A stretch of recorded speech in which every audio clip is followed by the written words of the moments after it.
বাংলাদেশ নিয়ে মুখ্যমন্ত্রী মমতা বন্দ্যোপাধ্যায়ের মন্তব্যে অনর্থক জটিলতা বাড়তে পারে। মুখ্যমন্ত্রীর প্রতি পূর্ণ আস্থা, তবে তার মন্তব্যে বিতর্ক তৈরি হতে পারে।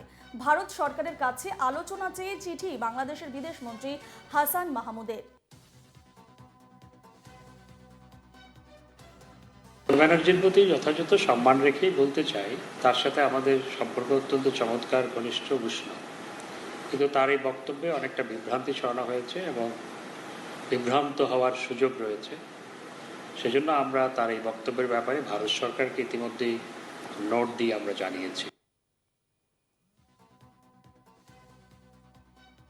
বাংলাদেশে নিয়ে যদি আপনাদের কোনো পরিবার থাকে, পরিজন থাকে, কেউ পড়াশোনা করতে যান, কেউ চিকিৎসা করতে এসে ফিরতে না পারেন, যদি কোনো সহযোগিতার দরকার হয়, অসহায় মানুষ যদি বাংলায় দরজা খটখটানি করে, আমরা তাদের আশ্রয় নিশ্চয়ই দেব।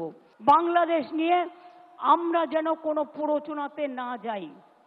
আমাদের দুঃখ সে যারই রক্ত ঝরুক, তাদের জন্য আছে। আমরা দুঃখী, আমরাও খবর রাখছি। ছাত্রছাত্রীদের মহান প্রাণ, তাজা প্রাণগুলো চলে যাচ্ছে। আমরা তাদের সকলকে, আমার অন্য কিছু বলার নেই।